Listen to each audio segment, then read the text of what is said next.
Excellence, vous venez de sortir d'une audience. C'était une invitation au CESAC. Pouvons-nous savoir le contenu de cette activité? Oui, je suis venu répondre à l'invitation du Conseil supérieur de l'audiovisuel, comme je l'ai fait à la Cour de cassation. D'abord, un moment, quand j'ai lu l'invitation, je m'étais posé la question si j'étais venu répondre à une invitation de la République démocratique du Congo, de la République démocratique des Châtaigniers et de Kagame. C'était ça mon premier sentiment.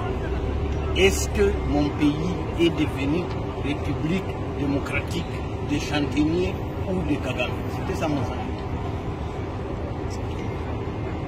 Et je me suis décidé de répondre. J'ai dit à la commission que je me retrouvais comme un cardinal, un archevêque ou un bishop devant des païens. Parce que ce que le Rwanda de Kagame a déjà occasionné comme mort dans mon pays, plus de 12 millions de morts, un simple ambassadeur de l'Union européenne soit-il, écrit à la ministre de la Justice de mon pays. Et la justice de mon pays se soumet. C'est le monde à l'envers, à vrai dire. Mon combat, à partir de ce jour, il faut qu'il soit comparé au combat de Martin Luther King face à la ségrégation nationale, le combat de Mandela face à l'apartheid. Mon combat désormais, et ça je le réclame, et au président de la République, au gouvernement, à l'Assemblée nationale, au Sénat, à la magistrature, aux opérateurs économiques, aux opérateurs culturels, que le gouvernement achète plus d'1 million des ouvrages de Charles Renan. Cet ouvrage devient comme la Bible pour les chrétiens, pour que nous puissions nous en souvenir. Il faut, et je demande à ce jour, il faut un débat national.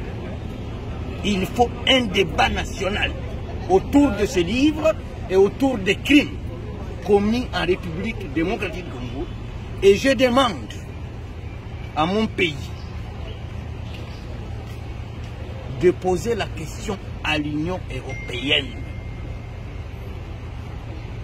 Comment elle peut s'indigner de mes propos et ne s'est jamais indignée des morts, des millions de morts? Quel est le rôle de l'Union européenne dans notre extermination? J'interpelle Congolaises et Congolais. Tout celui qui a un seul œil, je lui en ajoute un deuxième. Pour voir, autant que moi, ce que mon pays subit face à Kagame, qui aujourd'hui est à Brazzaville, en Centrafrique. Je crois que son objectif, c'est la République démocratique du Congo. Aucune armée d'un pays n'a jamais libéré le pays si elle n'a pas l'appui du peuple. Aucune. Comment? Parce que Mao Tse-tung, c'est ma conclusion. Mao Tse-tung dit que ce n'est ni la technique, ni l'armement qui gagne la guerre, mais c'est plutôt l'enthousiasme populaire. Et pour finir, comme j'ai Bossolo la politique devant moi ici, au cours de l'émission, incriminée par l'Union européenne, j'aurais parlé de la complicité des Bashi dans la généralité. Et cela a créé un émoi, une contestation parmi eux. Parce qu'il n'y a jamais eu de tribus saintes dans chaque tribu. Comme chez moi, chez les Bafourir, il y a des complices des Rwandais. Chez les Babembe, il y a des complices des Rwandais.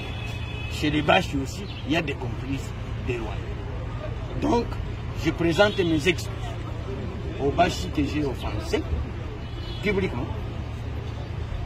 Comme je l'ai dit, il n'y a aucune tribu sainte. S'il y a eu écart de langage,